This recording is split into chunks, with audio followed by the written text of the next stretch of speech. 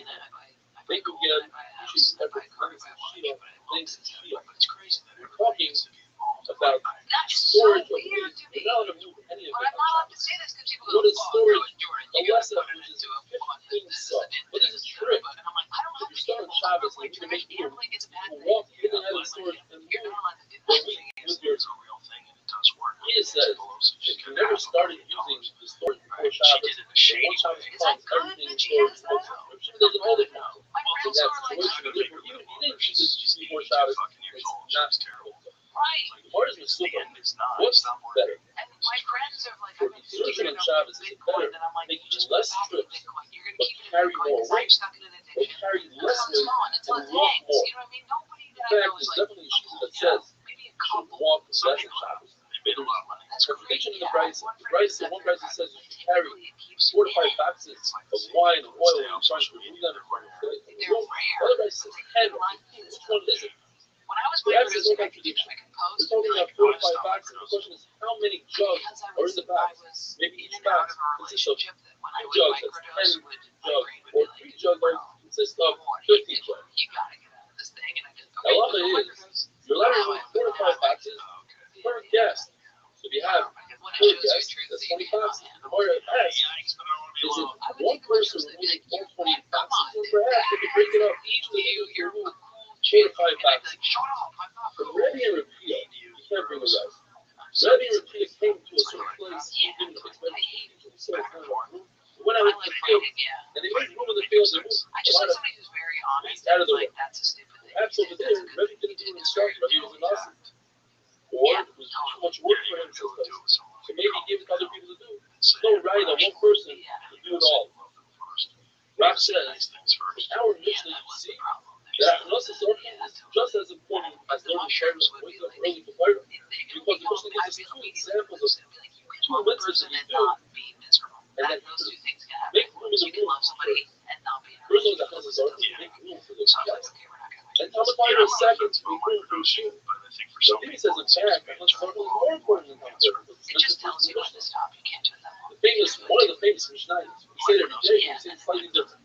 Elud Bar Talmud Peraseh Berazeh. These are the mitzvahs that you are awarded most experience in this world. By very good, and the rest remains over for another. Which are the 4 things? Elud Avra Ba'eh, Yemilas Chasadim, Kavah Shalom, reading people, Talmud Torah, learning Torah, supersedes everything else.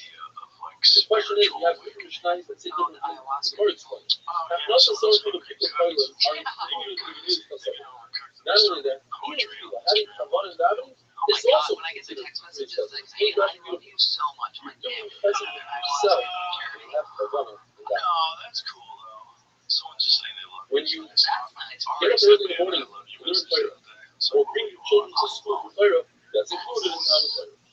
Down the Kashrus, you also brought along the time, is included in Havah Shalom, in He other is so Chavirah, inspiring to me with our Talmud. delicate Like, I'm schools, taking the good and stock everything, until here. that will be less Well, fun. he's very smart. Once you He's mention so that, smart. the Yeah, he's very smart. beautiful story He did the whole- about I mean, First one is Eric the story about Abrams, men, I did it but already, like, the every shulchan step of the way, listener like, calling me is every day. Be like, Rabbi what are you Akiva doing? reports And pain, I'm Rabbi like, I Akiva don't know was what still I'm on doing. Mars and was working. Telling He me worked for to years, but pause, he it was the shulchan Ari's for very 3 strong years. in his And beliefs. for 3 years he said, Some I of his want my opinions wishes. are Very terrible. good. I want to go Ari home to my wife famously and told child. me to The other Rebbe says, I put don't out have a 3-hour anything. podcast. But after sitting for days and Beginning, he was days, watching the podcast 3 I hours. brought 3 I documents said, to the she said, I felt like talking for 3 hours. She edited it. and No more. one could listen. And he asked 3 Rabbi Akiva, hours. what did you when think you were when I just said starting I didn't it have? out. Yeah. I always did 3 You hours. said you don't have Like, any they don't have direct to. investment in it. And you said you didn't have any, Jesus. maybe No. they weren't, they didn't have any How do you tools to do manage that? it, you couldn't give it to It is a animals. You said you don't have any animals, maybe you rented it. Because we're Maybe you locked in. rented your field. So if you're What really about locked people? in, if Maybe you're you were really locked in with someone you really have That's it exactly seems what like happened. 20 hours. Everything I had because my son Really? wasn't learning Torah, but then I got some daughters, and here I am to pay you back. Sure. Non-comics? Oh yeah. There's another story. Even some I used to comics have a like that says, comics, you know, Baba, you know, like, That's like when I'm in therapy who and I'm talking redeemed about a getting girl another breakup from with my therapist is down. She's the who was worst. captured, and we brought her to a hotel and put her by his feet. yeah, lock it in. Next morning, I went to the mikvah and Have you ever had told the earful? He asked the students, what were Yes, you thinking? probably. He Yeah. said, perhaps What do you one do? of the safest I girls in try. front of us I mean, at this point, I'm pretty good at it, so I know like and how to perhaps finagle a conversation. you had a carry because of the three quarters of the way.